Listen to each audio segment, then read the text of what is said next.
Week 10, Space Exploration. Name that planet. What's out there? Human beings have been looking at the stars and asking the same question for thousands of years. Long ago, people observed that the stars moved across the sky. They saw that some points of light moved differently than the rest of the stars. They seemed to wander among the stars rather than move with them. The ancient people called these lights planets, which means wanderers. They named the planets after Roman gods. Mercury, which appeared to move the fastest, is named after the quick-moving Roman messenger god. Venus, the planet that glowed the brightest in the sky, was named after the Roman goddess of love and beauty. Mars appeared to be red like blood, so the ancients named it after the Roman god of war. Jupiter appeared to be the largest planet, so the Romans named it after the king of all their gods. The second largest planet, Saturn, is named after the Roman god of farming, who is also the father of Jupiter. In ancient times, these were the only planets that people could see: Mercury, Venus, Mars, Jupiter, and Saturn. Early astronomers believed that the sun, the planets, and the stars in the sky made up the whole universe. They also believed the universe was geocentric, Earth in the center. So like geology is the study of rocks. So rocks are what make up the Earth, right? So geocentric refers to Earth being the center. In other words, they believed everything in the universe revolved around the Earth. In the 1500s, a surge of new curiosity and knowledge began. This period is called the Renaissance. I'm sure you learned about that in social studies. Renaissance is a French word that means rebirth. You are going to hear that time and time again in your school career. There's even the Renaissance of music and different things like that. So that's an important word to know. The Renaissance was a period of flourishing art, new scientific discoveries and inventions. Galileo Galilei invented the first telescope and proposed that the Earth and other planets revolved around the sun. And you may remember that he was put under house arrest for that, and he was in house arrest until he died.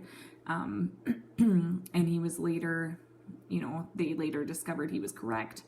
But at the time, they did not know that, and his being in house arrest is kind of, not the same, but kind of like our quarantine when he wasn't allowed to leave the house or his yard, or he had a certain perimeter that he had to stay in. So this heliocentric theory, helio means the Earth and other planets went around the sun. This heliocentric theory was not accepted for hundreds of years, but today we know Galileo was correct. As scientists developed better quality glass, they could make better lenses for telescopes. Using more powerful telescopes, scientists discovered planets they had not been able to see before. Uranus was discovered in 1781. Instead of naming the new planet after a Roman god, scientists decided to name it after the Greek god of the sky. In 1846, when they first observed a deep blue planet, even farther out in the system, they chose to name it Neptune after the Roman god of the seas. When tiny Pluto was discovered in 1930, astronomers named it after the Roman god of the underworld because it was so cold and lifeless. Space exploration has gone way beyond just the planets in our solar system. In this issue of Science Endeavor, you'll learn about human exploration of the moon and planets closest to Earth, and you'll also read about rockets, space stations, space shuttles, the space race of the 60s, and about future plans for exploring space. Exploring space, simulated Mars mission. 6 astronauts have packed their bags for Mars. They've trained for Mars, studied Mars, and said goodbye to their families. They'll be gone for 520 days. Their ship is called the Mars 500. But get this, they're not going to Mars. In fact, they won't even get off the ground. The men are part of a study of what it might be like to go to Mars. See, Mars is so far away, it would take a ship 2.5 years to get there. You'd be so far away that if you radio a question home to Earth, it takes half an hour to answer to travel back to you. This experiment, taking place in Russia, will study the effect that being locked in a small ship has on people. So again, if you're feeling stir crazy at all in the house, imagine being locked in a small ship. I would not enjoy that. I really love the freedom that we have at home to go outside and go for a jog, take a bike ride, read a book, whatever. So if you are feeling stir crazy, you can just reach out to me for ideas and I'll help you stay active and healthy. Very few people have ever spent more than a year in space, and that was on the International Space Station where they could be visited, receive packages, and talk to people at home. But imagine spending a year and a half on a fake ship the size of a couple school buses hooked together. Not for me. The men will be cut off from outside visits. Any communication they send out will be delayed as if they were in space. They'll be presented with chores, experiments, missions to complete, and even fake emergencies that they'll have to deal with on their own. Of course, they have gravity and the knowledge that they aren't really floating further and further into space, but scientists and psychologists hope that the things they learn from studying these isolated astronauts will help them for an actual trip to Mars sometime soon. The history of space exploration. Early astronomers could see 5 planets: Mercury, Venus, Earth, and Mars. No, Mercury, Venus, Mars, Jupiter, and Saturn. Oh my goodness, you guys, that's hilarious. I just listed the planets from the sun outward. Okay, they could see Mercury, Venus, Mars, Jupiter, and Saturn with just their eyes. See, now once you get it memorized, it like flows off your tongue right away. As telescopes were invented and improved, scientists discovered Uranus, Neptune, and Pluto. However, as long as humans stayed on Earth, our exploration of space would be limited.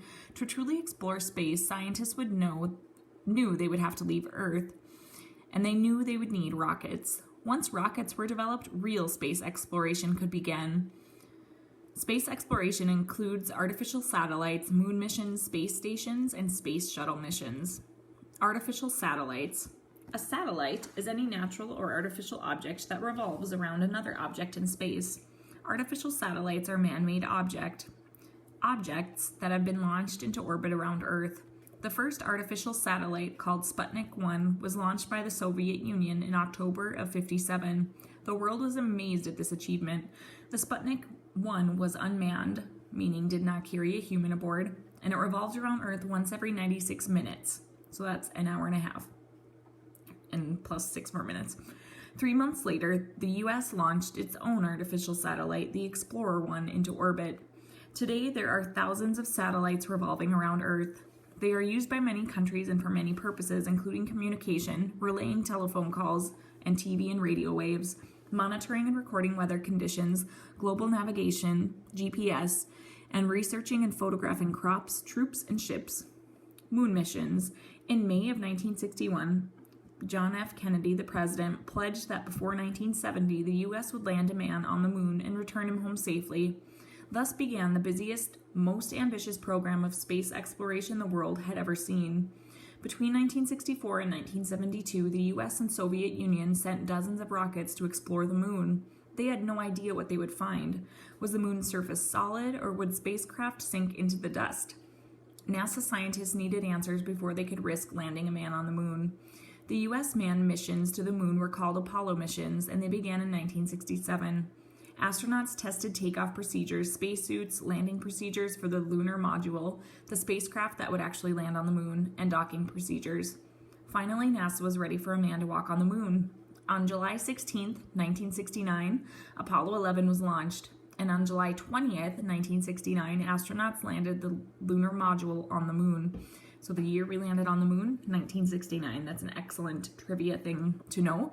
You could even go to YouTube and look up the Even Stevens "We Went to the Moon" song, a show way back in my day, and Mr. C's time as well.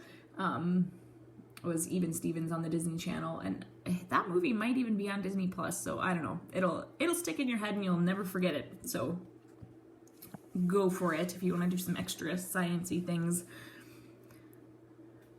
The first 2 men to step on the moon were American astronauts Neil Armstrong and Buzz Aldrin. So everyone knows Neil Armstrong. He did more than play the trumpet, right? Wink, wink. I don't think he really played the trumpet, but that's a joke from our play, if you forgot it. Buzz Aldrin is the second man to step on the moon. That is a good fact to know as well. Lots of good trivia stuff in here. The men spent just over 2 hours walking around the moon, collecting rock and soil samples. America reached its goal of putting a man safely on the moon. It was a very proud, exciting moment for all Americans. After Apollo 11, 7 more manned Apollo missions were sent to the moon.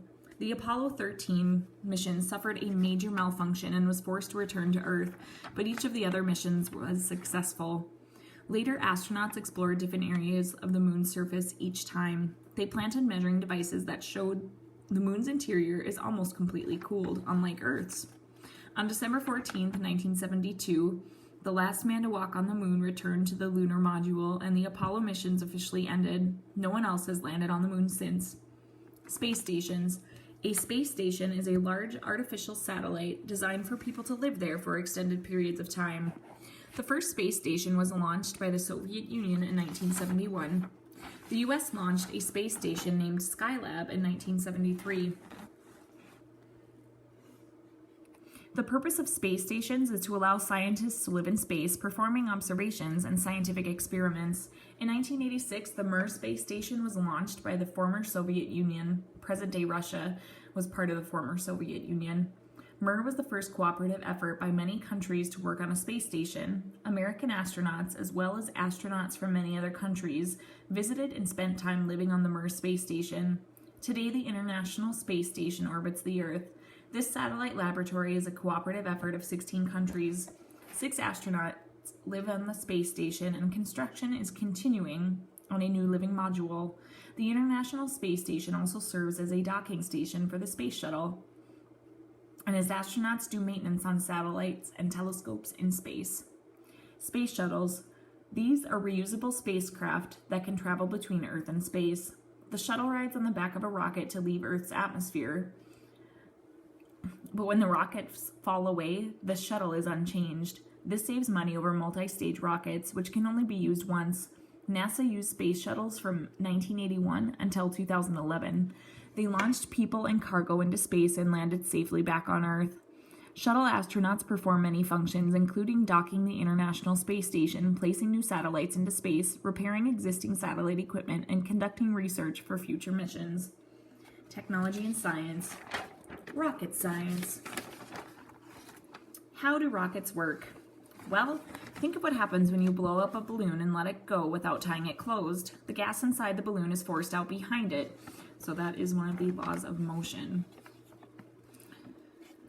The force of the released gas from behind pushes the balloon forward. So for every action, there's an equal and opposite reaction. The balloon flies wildly out of control until there's no more gas to expel from the opening in the back. Rockets work the same way, on the same principle.